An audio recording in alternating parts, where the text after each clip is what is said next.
Hello everybody, it's Wyvern here with another bit of Total War Warhammer 2 quick match gameplay. This time around we are on the Aymara Swamps playing as the Lizardmen against the forces of Clan Angrund. So, going into this match, it's important to keep in mind I think that the Dwarf versus Lizardmen matchup, or the whatever sub-factions we include, but that matchup is probably one of the worst for the Lizardmen, and the reason for that is that Lizardmen infantry is not particularly good at killing enemy infantry. They are not particularly... They can, for example, Star Warriors will beat a unit like Longbeards in a very protracted, atrocious engagement. Temple Guard will obviously beat some of the lower-end infantry that the Dwarves bring to the field. But at the end of the day, the Dwarves are simply very easily able to cost-effectively block off the dinosaur infantry, prevent them from pushing through, and they can utilize their very heavy firepower to simply level your high-value units, your Croxagors, your various dinosaurs, your Stegodons, your Bastillodons, your Lords, whatever you might bring to the field, they can then level it with black powder weaponry. Black powder weaponry is essentially the bane of dinosaurs, and the Dwarves have plenty of it. And then they've got Slayers on top of that. So for the slower dinosaurs, this is a huge issue because, of course, Slayers will shred units like Croxagors, Stegodons, especially Giant Slayers, which just annihilate them. So it's a pretty rough matchup, I think, for the Lizardmen. So what I decided to do here is try to go as wide as possible with an interesting mix of units, including some cav, no real dinos except I suppose these Croxagors, and in fact 2 Skink Chiefs on foot to provide some fire support. So quickly going over this build, I did bring Lord Mazdamundi. The reason for that being essentially, well, a few-fold. One, Lord Mazdamundi's dirt cheap. That's obviously nice. 2, he's got Banishment and Ruination of Cities, which against a lot of the more defensive Dwarven builds, usually I prefer, when I play as Dwarves, I prefer to do a very staggered out build, so it might not be the most effective against a bunch of miners zoning you out. But against some of the more boxy Dwarven builds, Lord Mazdamundi's abilities are amazing, and even if you can only drop a Banishment and Ruination of Cities on one unit, it can still do a lot of work. He also does have Arcane Forging, which against Angrund is important. You don't have a lot of access to magic damage as the Lizardmen, which is a problem when you're trying to deal with ghost ancestors, and Arcane Unforging is honestly one of the best ways to deal with it. Then finally we do have Apotheosis for the heals. We've got Curse of the Midnight Wind as well as Harmonic Convergence, all of which are great buffs and debuffs when you're trying to deal with the Dawi. Of course, the Curse of the Midnight Wind will help make your Star Warriors much more efficient in the straight-up fight against Dwarf infantry, and Harmonic Convergence can let you either keep a unit alive against, say, Slayers, or perhaps help your unit win an engagement a little faster. There's plenty of uses for it. Finally, we also do have the Sunburst Standard of Hexoatl, which is stacking it on top of the shields. You've already got like 35% shields on your Star Warriors. You get another 12% missile resist. This also means Mazdamundi sits at 52% missile resist, which, with 5400 HP on his toilet seat, does mean that he's a pretty tough nut to crack. Even cannons will not be doing that much damage. On a map like this with decent cover, you can obviously just stay relatively safe. You're fairly cheap because you're on your toilet seat and you've only brought limited spells, and you're still able to provide a whole bunch of buffs and support for your troops, and of course that melee defense is very nifty. The front line here, of course, composed of 5 units of Star Warriors. These guys will basically beat any lower-end Dwarven infantry. I'm not entirely sure how they do against Longbeards with great weapons, but otherwise everything cheaper than them they will beat. They'll even trade okay with... they'll actually do rather well against Slayers as well, which is something that is important when you're going into this fight. Unfortunately, not the greatest against Hammers or Ironbreakers, but it is what it is. That's why we've brought some Croxagors as well to provide some additional AP melee support. Finally, in the back, though, we do have 2 units of Skink Chiefs, or 2 Skink Chiefs, I suppose. And the reason for this is, 1, to get some extra charges of Cold-Blooded. Extra healing is always nice. But second of all, so that we can snipe down enemy Gyrocopters, which obviously we do not want Gyrocopters harassing our army throughout this entire game. And, of course, to chip away at enemy infantry if needed, to chip away at enemy Ghost Ancestors, to chip away at Slayers, all those sorts of troops. The Skink Chiefs can chip away at them. They can outrun all the Dwarven troops as well because they've got 46 speed and poison, and that makes them very, very useful.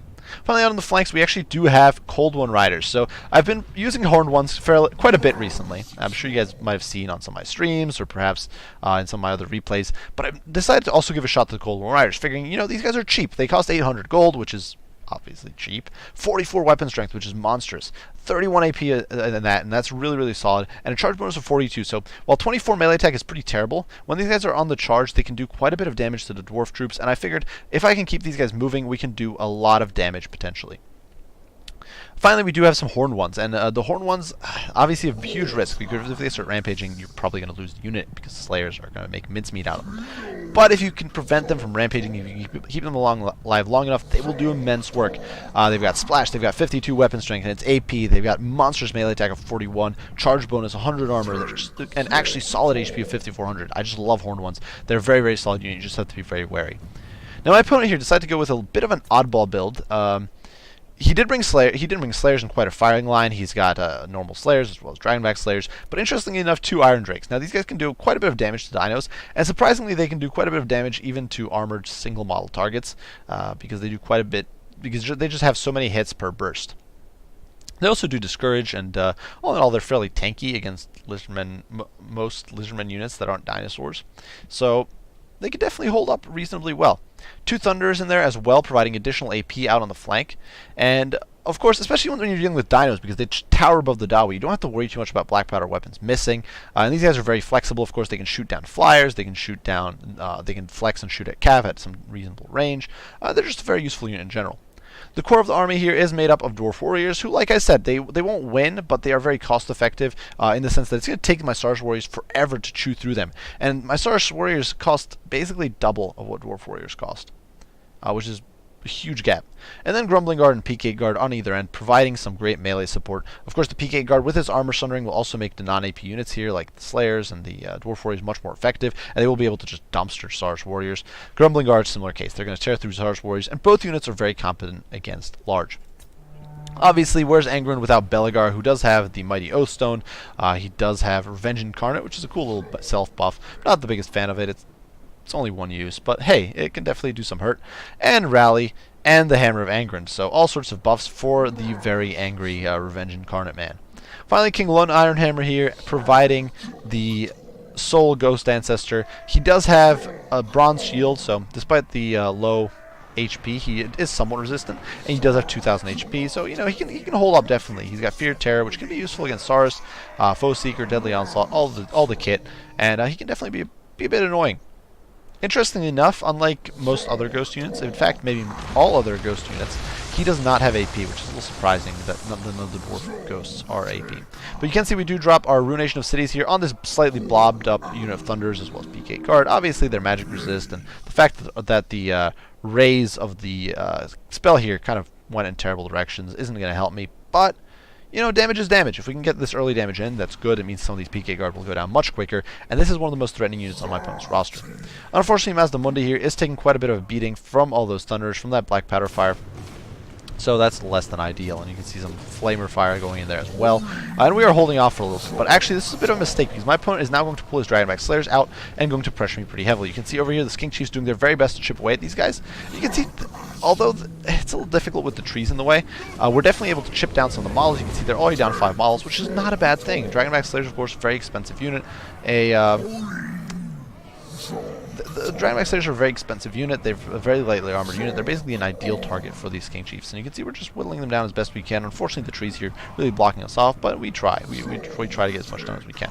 Over here, Belegar does sally out, thinking he's going to be all cool, but then just thinks better of it and flees. In the meantime, you can see a Vortex going down here, and it is going to do immense amounts of work. My opponent, caught in the middle of shifting PK Guard forward and shifting his Slayers back, is going to take a beating on all of these troops.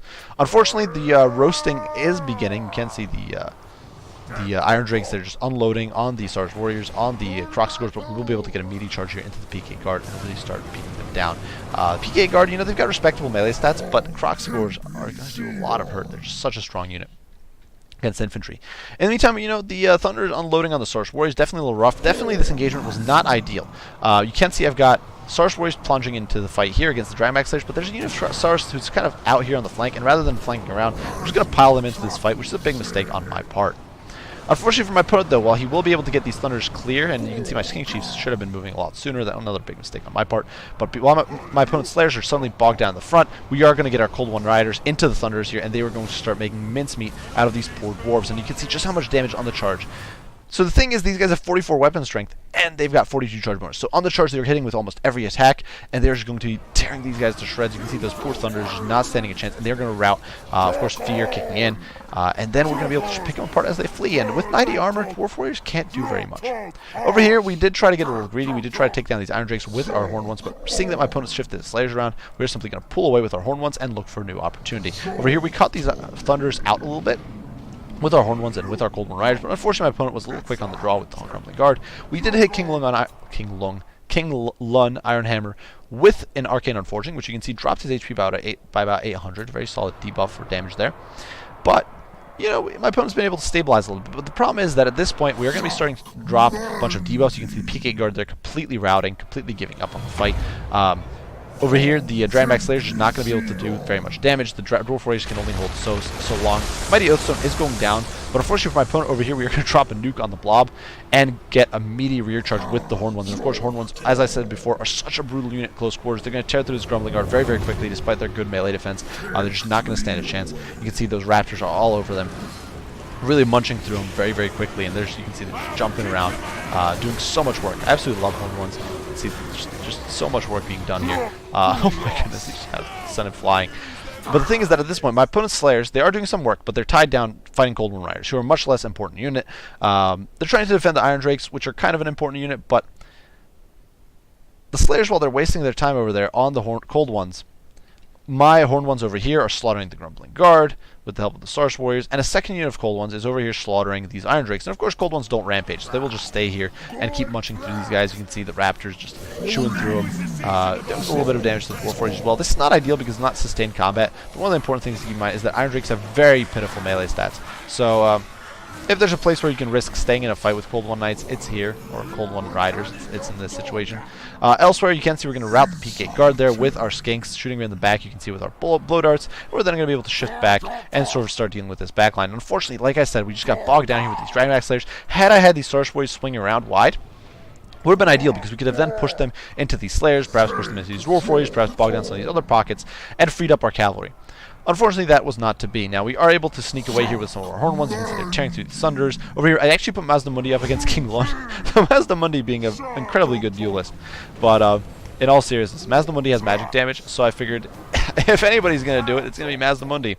And so that's what we're doing. We do get another banishment, but huge mismicro from my point of view. Instead of waiting, which I really should have, I actually pushed my Horned Ones in there, and they plow through my own banishment, and then promptly get rampaged by my own banishment. So huge misplay on my part. There's no way you can there's no way to describe that as anything else. They completely rout. They're going to get torn apart by the Slayers, and this was a huge loss for me. Fortunately, too late in the game to save my opponent, but definitely something that was very regrettable. Elsewhere, the Slayers getting torn apart. You can see this last Dragonback going down here. Belegar, despite doing a lot of damage, is going to get torn down eventually by these Crocscores who actually gained a Chevron in this fight with him. So they've been doing a lot of work. Despite all his buffs, Belegar, not the most amazing in just damage output. He's only got so much HP, only so much AP, so he's going to start routing here. We'll get him off the field and just chase him off. And at this point, there's just going to be the Slayers left in the fray. There's about 34 of them on about a third of their HP. So we're going to start pincering them, and you can see we're actually just throwing the cav in at this point. Some of our Horned Ones you can see on some decent HP, 24 models still left on their HP pool. They've done a lot of work. They've been able to chase off my opponent's troops, and we'll get some meaty rear charges here, and some last stand action for the Dawi. You can see the last 11 Slayers here fighting for dear life. Just that guy got his head bitten off by the dinos. They're just tearing them apart and jumping around in joy, jump for joy, as we are finishing off the last of the proud people here, and the Dawi, the Slayers, down to 20 models. They've actually done quite a bit of work. No thanks to my feeding them kills, essentially, but, you know, they got some good work done. Now, I was kind of happy with this build. It worked out rather well. Now, certainly my opponent's build, not necessarily the most competitive. He did go with Angrind and went for the Ghosts. His Ghost didn't really perform. King Lun Ironhammer did very little, as far as I was aware. Belegar is not the most competitive of Lord choices. He's not bad. I don't think any of the Dwarf Lords are bad, per se. But if there's one Dwarf Lord that's a little weaker than the rest, it's definitely Belegar. And as you can see, this build, while definitely going in with elite infantry, limited my opponent's options to defend his backline. That's why when I recommend builds against the dinos, I usually would recommend going very wide, bringing runesmiths for the slows, or Thanes, just to bog enemies down, buy you some time. Yeah, before I'd say just Thanes because you can get Tormentor Sword. Nowadays I'd probably say Runesmiths. Bring Gromril or some cheap, or maybe even a cheap Rune Lord just to slow your opponent down further, just to provide additional buffs. Front line of Miners with blasting charges preferably. If you can't afford it, then no blasting charges. Some Dwarf Warriors in reserve. A mix of Iron Drakes, Slayers, Thunders, and Cannons as your firing battery, just spread out incredibly wide so that your opponent cannot shut them all down at once. And then finally a few Slayers in the backline as a reserve. So that would be my recommendation for this build if you're dealing with this. My opponent here had basically just 2-layer defense, and some poor micro on the Thunders and the Iron Drakes meant that we were able to get into them way quicker and able to get huge value out of Mazdamundi and his spells. As for our troops, you can see the Saurus, they gained some chevrons. The Horned ones and the Cold ones doing rather well. And the Croxagores doing really well. These units are really solid. Cold One Riders, I got to even more experiment with them a little more. They are pretty cheap. At 800 gold, while not having amazing offense or melee attack or melee defense or mobility even, or HP, they are heavy hitting. They've got 44 AP. They are still a cavalry. They've got 90 armor, which is respectable, and they've got 40 charge bonus or 42 charge bonus or whatever it is. So they can hit very hard on the charge, on a budget.